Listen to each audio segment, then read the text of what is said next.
सभी भक्तजनों को राधे राधे। जय श्री कृष्ण। संक्षिप्त गरुड़ पुराण अध्याय 88 प्रजापति रुचि और उनके पितरों का संवाद।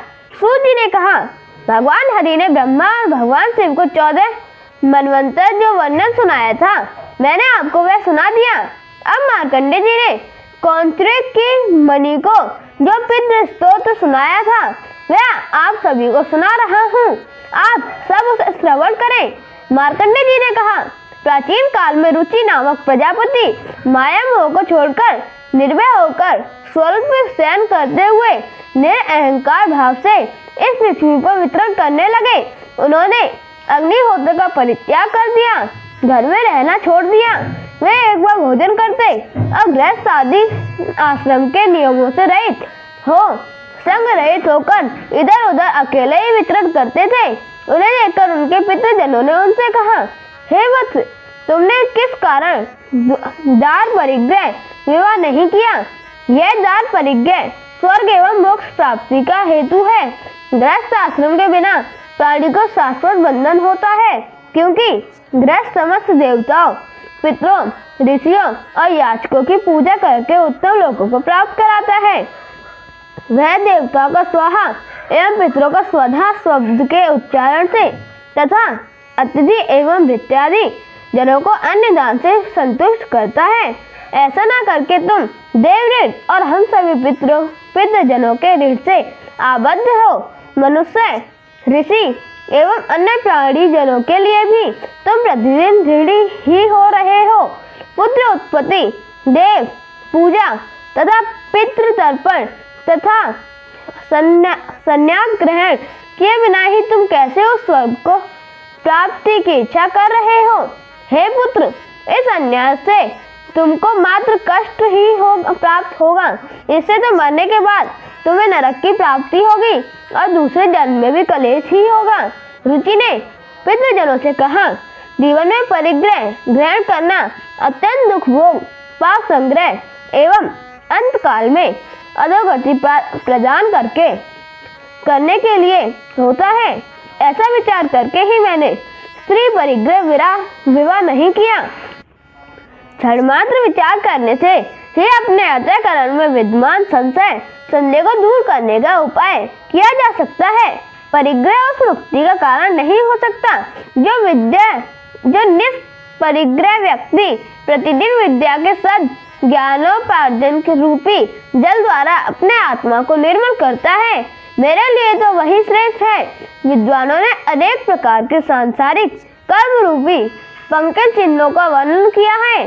अतः जितेंद्रिय पुरुषों को तत्व ज्ञान रूपी जल से आत्मा का प्रक्षालन करना चाहिए। पितरों ने कहा, हे वत्स, जितेंद्रिय जनों के द्वारा आत्मा का प्रक्षालन करना चाहिए, ऐसा तुम्हारा कहना उचित ही है, किंतु यह कल्याण का मार्ग नहीं है जिसके ऊपर तुम चल रहे हो।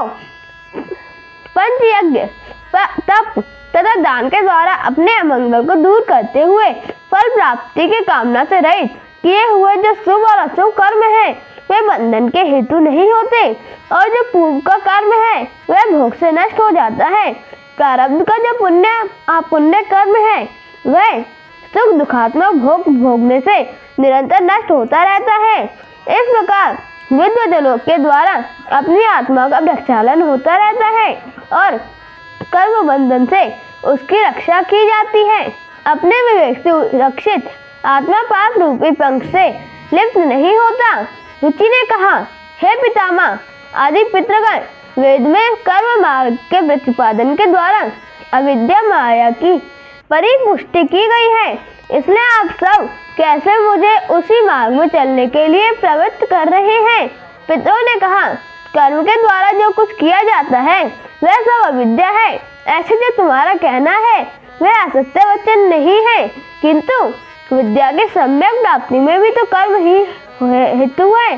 शास्त्र प्रतिपादित जो वेद कर्म है, सज्जन पुरुष उनका उल्लंघन नहीं करते, उन्हें उसी से मोक्ष की प्राप्ति होती है। वेद कर्म का अनुष्ठान न करना अधोगति प्रदायक है। हे वत्स, मैं अपरिग्रह आदि के द्वारा आत्म प्रक्षालन कर रहा हूँ, ऐसा तुम उचित मानते हो। किंतु शास्त्र वेद कर्मों का अनुष्ठान न करने से उत्पन्न पापों के द्वारा भी तुम स्वयं अपने को जला रहे हो। अविद्या भी विष के समान मनुष्य का उपकार करने के लिए ही होती है। जिस प्रकार विष का यथोचित उपयोग करने से प्राणी का कल्याण होता है, उसी प्रकार समुचित रूप से अविद्या रूप विहित कर्मों का अनुष्ठान करने से कर्ता का हित ही होता है। वह भव बंधन के लिए नहीं, अपितु मोक्ष के लिए है। हे पुत्र, इस कारण तुम विधि पूर्वक धर परिग्रह अर्थात अपना विवाह करो। लौकिक कर्मों का सम्यक रीति से अनुष्ठान न करने से तुम आजन्म में विफलता को ही प्राप्त करोगे। रुचि ने कहा, हे पितृगण, अब तो मैं वृद्ध हो गया हूँ, कौन मुझे अपनी कन्या प्रदान करेगा?